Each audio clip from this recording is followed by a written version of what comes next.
Honorable members, please, may I be respected? I'm on the floor. Palani Pel.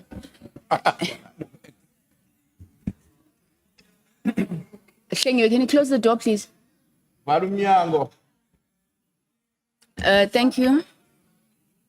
Thank you very much, Chairperson. Good morning, General Cele. Morning, Honorable Member.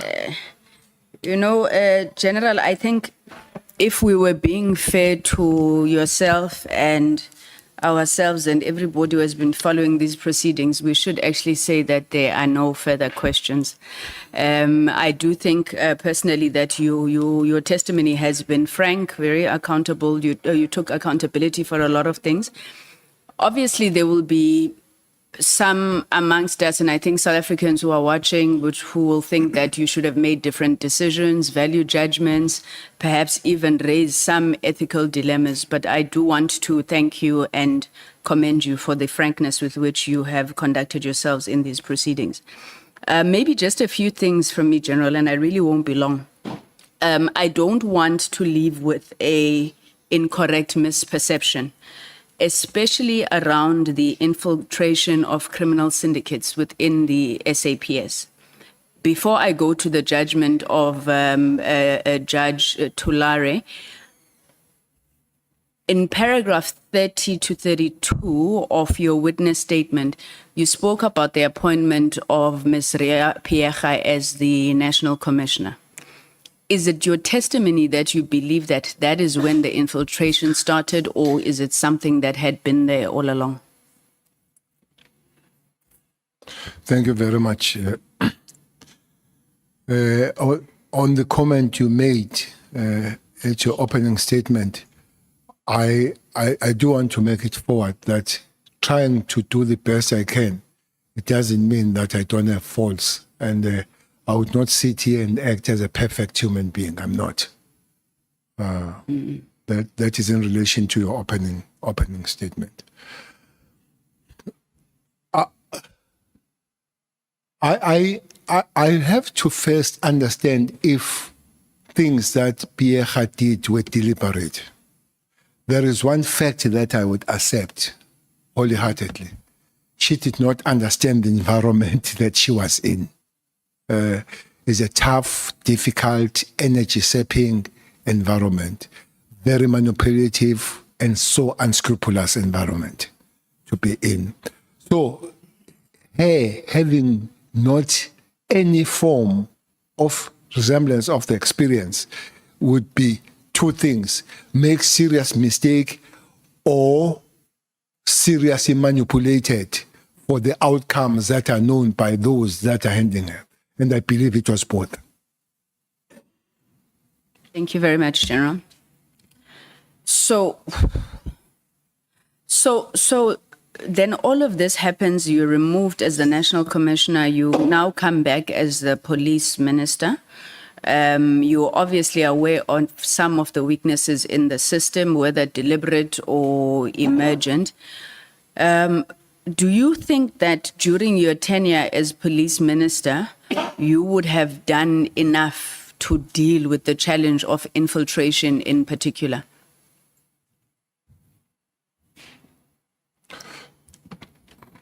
Yes,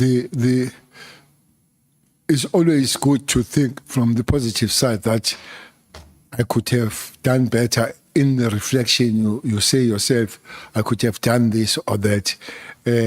Indeed, the answer would be yes. Much better could have been done.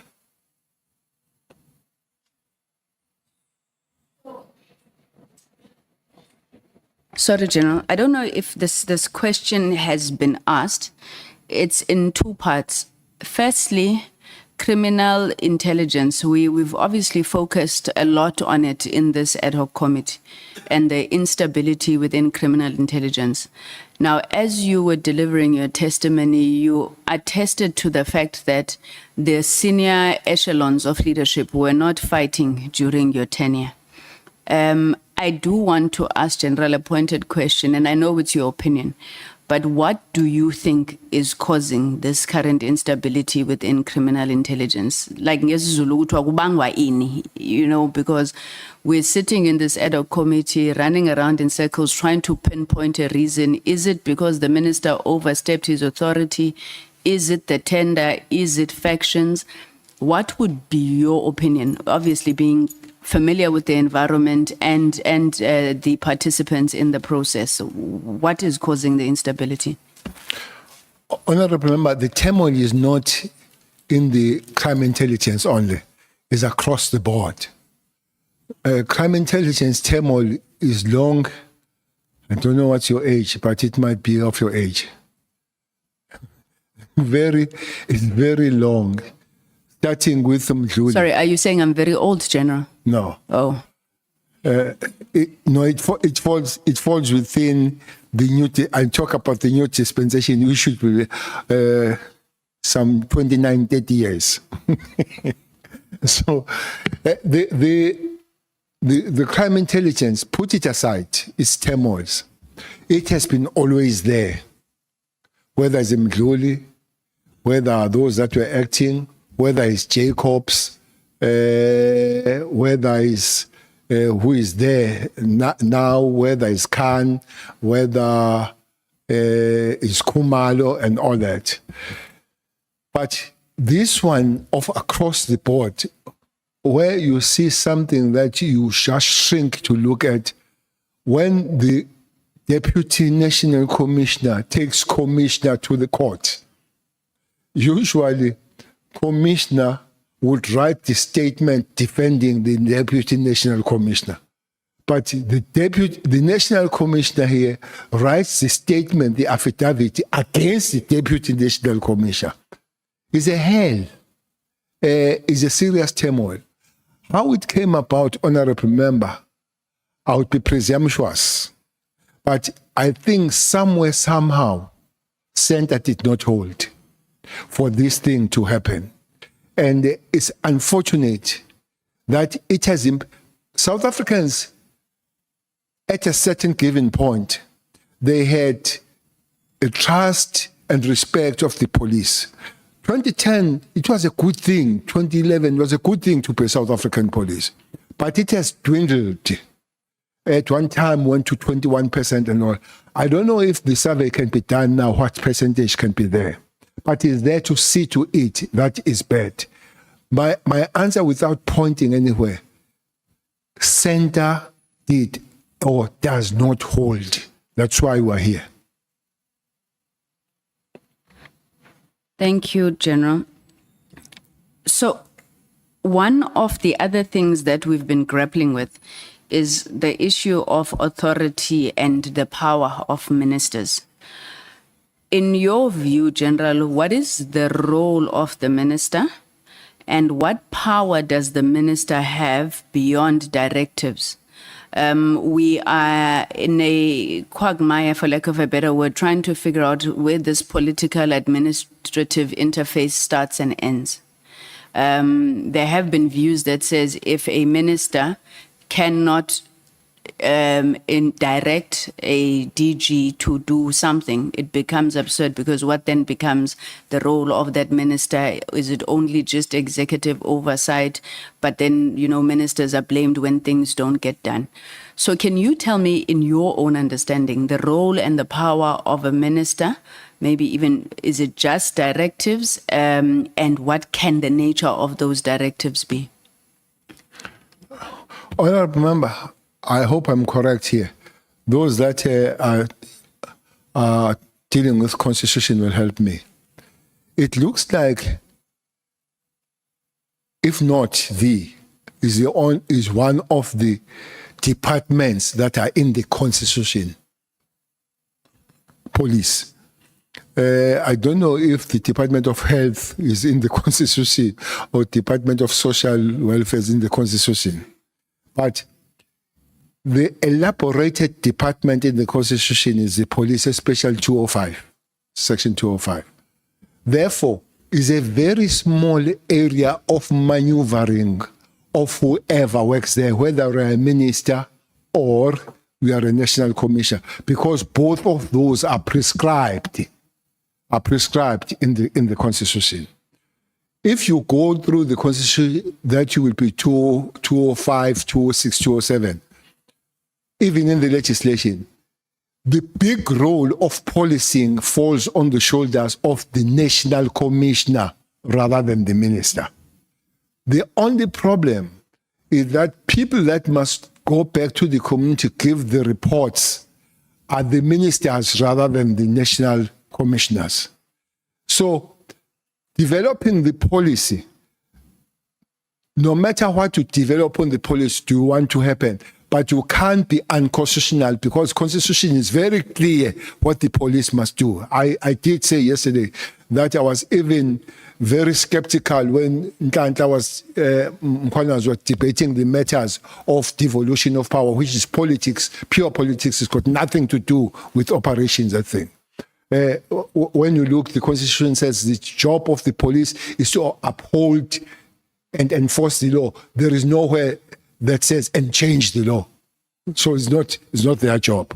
So as it stands, honorable member, the national commissioner plays the bigger role in policing in South Africa, protected by both the Constitution and the legislation. And it's very easy to find yourself encroaching if you're a minister. That is why that I would encourage and advise anybody that comes to both of these other national commissions, please spend most time discussing and talking. Don't wake up the next morning and tell one another that you do this or I'll do this. Please have a very open working relationship. Don't be friends, but respect one another and be open. Have very serious open lines so that you don't encroach and cross the line unwittingly. Okay, thank you. Thank you very much, Minister. So you said that in your role as police minister and even beyond, now that you are a very proud retiree, there's value in you retaining contact, even with people that are considered criminals, because they do tend to be useful in some way or the other, especially when it comes to sharing information. So how do you protect yourself, General, from being compromised in such situations?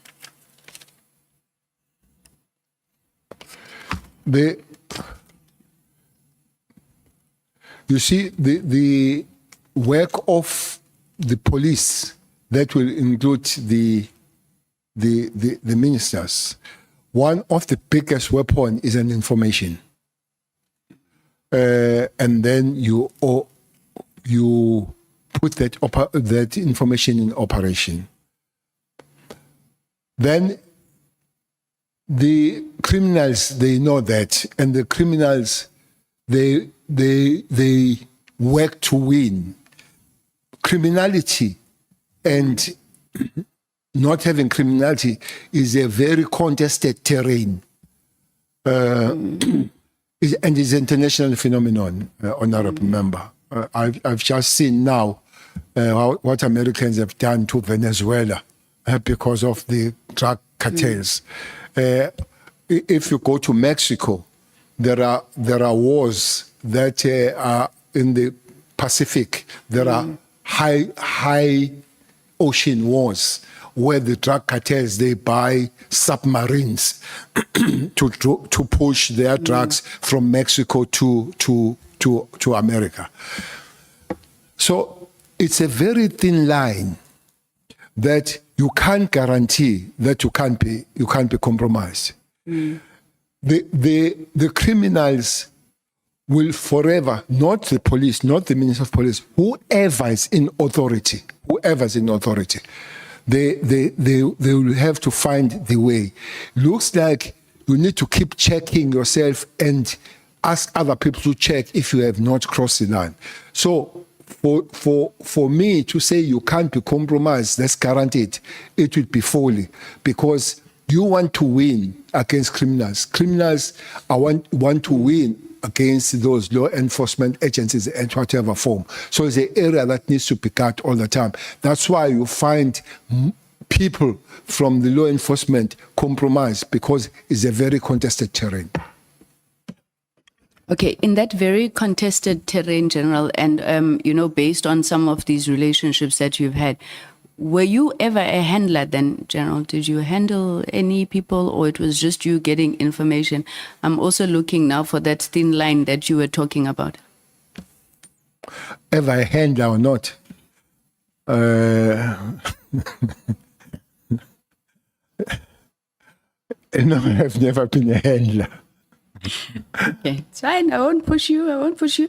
General, so you said in paragraph 31 of your testimony that all the people who worked with you, or most of the people who worked with you, were removed when General Pierre took over as National Commissioner. You then proceeded to make examples of Lieutenant General Mkhwanazi, General Masemula, and others. So do you consider Lieutenant General and General Masemula as your people? Well, the statement, your people, I'm not a king. And back. I know you are. I know you are in kingdom. So where the king said, these are my people. So no, these are the people that I knew at the initial stage. I found them there, and I worked very well with them. And they were dispersed as I go, and I've come back, though in the different stage, and I've worked with them. So if I say they are my people, I'll be undermining them, but it's a group of people that we have worked well together. Is it fair to say you were obviously displeased when they were removed? And when you came back, you would obviously want to at least protect them, if not ensure that the same doesn't happen again. No, not only that, it disrupted the organization. Honorable member, you maybe one time, because the work of the law enforcement agencies, including the police, you see it with outcomes. And our outcomes is a question of how people feel in the crime stats. I'm saying that team did a wonderful job. And you could see when the team was taken off, you could see that the crime took on like what is that thing? It's a Concorde. There was the aeroplane Concorde, yeah. So it took off like Concorde, and it has never reversed. So the lot of disruption had to be corrected as we come back. And it takes, because it took a lot of time disrupting it, it had to take a lot of time correcting it, going forward. So it's not just feeling sorry for the individuals, but it's the whole organization that was messed up. But more than anything, the impact it did to the nation and the impact it did to the safety of the people, women, children, and all other people. That disruption made a lot of damage to the safety of South Africans. Thanks, General. And I'm going to come back just before, because I'm very close to ending, Honorable Mates. I'm going to come back to what you did, but I need you to help me understand something here, General. I know you don't have a copy of this, so I'm going to read it for you. This is a signal message that was allegedly sent by Mr. Brown Mkhwanazi to the minister. And then he screenshotted it, allegedly, and sent it to Mr. Matlala. It says, Minister, I am going to get the case number and this judgment for you. Now we got something proven by the court. This is the matter now which either Sibiya or the minister can charge Khumalo and apply Rule 9 of the disciplinary hearing. It took the Constitutional Court to release a man who was sentenced to life imprisonment through a forced Section 204 confession.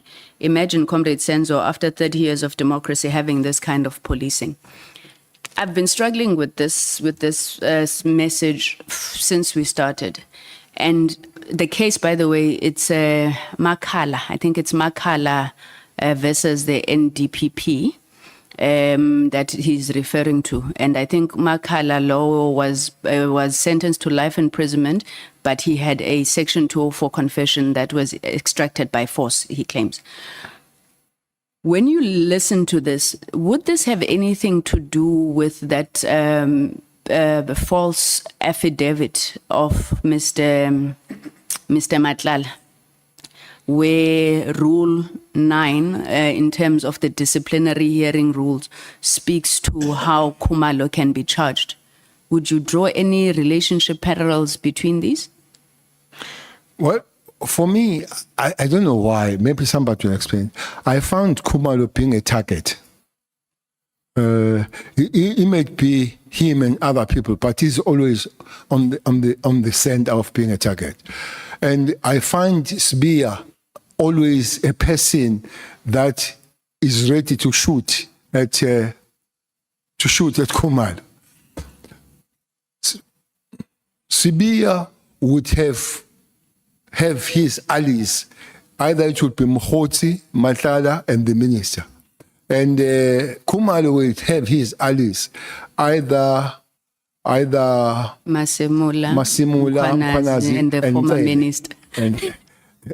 So, clearly, how that came about, that, by the way, Khumalo is a new person in the crime intelligence. He's not very old in the, but it looks like that's what throws a lot of problem for him. And the suspicion is that he's effective. That's a suspicion that he's effective. That's why he must be political or through whatever to him, so that you remove him. He had dealt with some dinosaurs there. Honorable Kolapanat will know there are some dinosaurs there in that department. One of them is that guy from Tegwin, your homeboy, Mutli. So he has dealt with those people. Though the courts always don't help much. But coming to this, clearly something had to be done to Khumalo. Who's sending the thing is Brown, is Honorable Brown Mkhwanazi, to say Minister and Sibiya must deal with Khumalo and Mkhwanazi. No, they must deal with Khumalo, and then apply Rule 9 of the disciplinary hearing. What I do not understand, why should they deal with Khumalo when the court has final decision? For me, whatever they did, whether the affidavit correct or wrong, but the decision to send the man to life is the court. So why deal with the police when the court has taken decision? So even so, for me, maybe it's somebody that does not know how the system works, or somebody that is driven by the hatred and has no logic of it. And the latter statement, I'll believe. Once a person is in court, you need to deal with the court. You can't deal with the police, because the court is an arbitrator between. The court should have found that the police have done wrong. If they don't find that, so next one to go is the court itself. So it's a court issue. So they must find the judge and find the magistrate, find the prosecutor, and let Khumalo go. Thank you very much, General. General, then second to last question, I want to ask you about the role of advisors to the Minister of Police in particular in this case. Minister Mkhwanazi had said that he had gotten his letter, or at least his advisor had looked at the letter, assured of its legality and appropriateness. How are these advisors appointed? How do you think they should be appointed? And then how is there any process to keep advisors in check in the ministries? I mean, to whom do they account beyond the principal? I'm asking this because you remember during the Zondo Commission, Judge Zondo obviously had some very scathing remarks about the role of advisors. What is your view about role of advisors in the police service ministry in particular? Well, I would not change the approach that ministers must employ their advisors. Part of it, besides the skills, is a trust issue. I don't think I can employ Mkhwanazi as my advisor.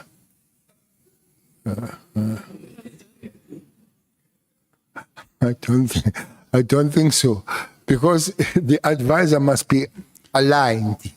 Point of order, Chair. May I please plead for your protection? Point of order, sustain Mkhwanazi. Let's hear the point of order. May I please be protected? That attack was very massive, Chair. No, Chair, General, the point of order is sustained. Mkhwanazi has demonstrated his abilities to serve in that responsibility. so we'll have to be aligned. It will have to go beyond, is one person that you go beyond the working relationship. You reach something called trust. That if you do something wrong because of the advice you have given, the first thing that must come in your mind, you say, he made or she made a mistake. Should not come to the idea to say, you trapped me. So that is a level of trust. So I don't think that the format of employing people with skills but with trust must be changed when it comes to the minister. That also takes the chief of staff, which is the life of you running that particular thing. But the problem, those people sometimes they do take advantage of converting their ministers to parrots. You think the minister is still running the department, yet is an advisor or is a chief of staff. So yourself, you need to keep the balance, and now and again remind your advisor, stroke your chief of staff, to remember I'm still a minister. I hear you, but I'm still a minister. I think they easily cross the line. Especially the advisors sometimes. In fact, that's where I wanted to go to, because we received testimony about Mr. Nkabinde, who was the chief of staff, actively participating, I think, in management meetings, in meetings with the commissioners. Is this standard practice in the South African Police Service that the advisors, I mean, there was no such accusation against Advocate Bheki Cele, but that you would have the chief of staff actively engaging, participating, literally being part of the management of the department? Management, I'm not sure. They can't participate in the management of the department. But Chief of Staff, honorable member, needs to sift things before they come to the minister. For instance, there are people that she, because my Chief of Staff was a she or he will meet you and say, sorry, ma'am, this thing does not belong to the Minister of Police. Can you go to the Minister of Social Development? So that's a job to do so. But also, people can approach the Chief of Staff and say, can we see the minister? And it's correct for Chief of Staff to know why are you going to see the minister. If they see the minister and begin to say, can you say this and that to the minister? You could say, minister, they want to see for this and that. And you say, look, we are not a chief of staff for that. Or you can say, bring them. So those are the things. And slowly but surely. The problem with these things of getting in the wrong side, there is no alarm bell that rings that you have crossed the line. You keep just moving slowly until you are very deep on it. So if we have people that they don't only think about the best of you as a minister, but themselves trying to find what is there for us because we're in the ministries, we are in trouble. Thanks, General. Let me make a specific example based on testimony, and really we're drawing on your knowledge, having been in that office. So when you're discussing an operation like the political killings task team, whether to disband it or not, would it have been usual or unusual for the chief of staff to actively participate and even have an opinion or advance an opinion contrary to that of the generals? Is something like that the norm? That can't happen. Chief of staff, if he has anything to say, can speak on my ear, but he can't come and tell generals what to do and not to do. The worst that the chief of staff can say that I'll take this to the minister. That's the worst party to come with his or her opinion with the generals. No, that can't happen. Remember, or she is a political office. Then becomes an interference then. Thank you very much, General. So you came back in 2018 at the tail end of the 5th administration. You ran through, right, the 6th administration.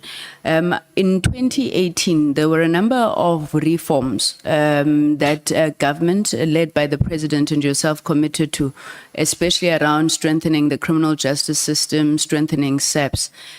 Do you think that those reforms are bearing fruit at all, General? If not, what do you need to do? If so, how are they bearing fruit? Honorable members, one thing that police and the justice system as a whole, they need is money. It's money. They need money to be able to do their work. You know, I've been going to every or many countries in terms of policing. If you go to China, every member of community in China walks to police station. They walk. So that's how police stations are situated. Everybody walks in the police station. Nobody takes a public transport to go to police station. In South Africa, sometimes you take two taxis to go to police station. You pay 50 rand going and you pay 50 rand coming back, and you get it 350 a month. So what people would not do then is to report crime because they have no enabling environment to do it. What do I mean by that? The police station must be accessible to people. There must be police station everywhere so that South Africans are able to walk to police station. That needs money. That's one. Two, again, if you go to China, every corner you will find a police standing. That's what is called visibility. I've heard the so-called experts saying visibility is not the main, is the main anchor of policing. When you drive around and you see a blue light or you see the police, you readjust yourself. All of us here, when you go and you see a blue light, you take a little bit, you took a belt and all that. Visibility has an impact in policing. Now, you can't have visibility when the ratio of the police is 1:400. Which I guess that's a ratio. The normal UN ratio should be 1:200. South Africa is doubled. So which means there are not enough police. So we need money to train the police. But one other thing that we need is money to keep and protect the police. The question asked by Honorable Member Souls. We don't have to be contesting the loyalty of our members and the private security or private companies, whatever. We don't, because they are fine, they are satisfied and all that kind of thing. So not only that, I don't know how many churches are in South Africa. You know, there are cases that are finished 5, 6, 10 years. And you hear the judge postponing in July and said we'll be here in July next year. And you ask the question, they say there are no judges. So, which means there must be judges, but also there must be courts for that. There must be prosecutors, enough prosecutors and all that, not finding the prosecutor running from A to B and all that. So we'll have to put some money on the things for anything to begin to work. And then we'll have to sit down and say, this money goes to these reforms. And these reforms are 1, 2, 3, and these are outcomes. So it doesn't help much to come with any form of reforms and you don't fund those reforms. Thank you very much, General. My last question then. There was an allegation that had been made against you by General Mkhwanazi, which he subsequently withdrew. General, what did you think or feel when that allegation was made, and do you accept General Mkhwanazi's apology?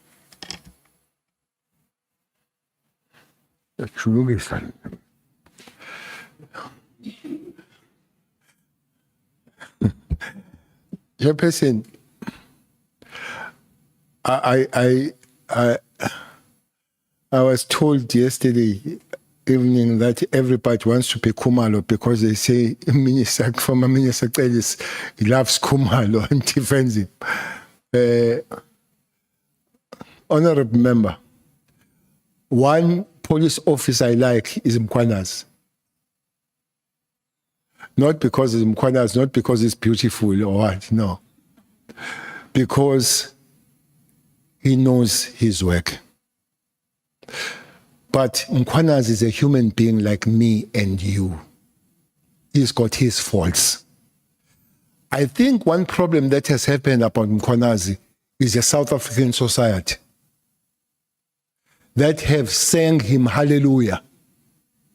And as a human being, you would love to float in the clouds of popularity. And out of that, you begin to make mistakes. I've said to you, some of the things, Mkhwanazi is a tough nut as a human being because that's how we train. I've sat down with him. Mkhwanazi had said to me, I'm sorry, Minister. I don't think that many people can find that from Mkhwanazi. But that does not make him a holy person. And I believe that the mistakes he made are genuine mistakes. What do you want me to say about him, to do to him, I would not. I believe. I have not seen him. I am planning to see him. But as I'm sitting here, I believe that he made a genuine mistake. And then if you make a mistake, and I believe it's a mistake, yes, you need to be pardoned. But I have not arrived there. But I have arrived in the understanding that he made a genuine mistake. I hope it's not philosophical. No, it's not. It's not, Minister. It's just that I suppose operating in the environment that you do as police, there's added responsibility, on some of these things which are then made public. But thank you very much, Minister. Thanks. I have no further questions, Chairperson, and I'm 20 minutes early. Thank you. Thank you. Honorable Sangoni. Thank you.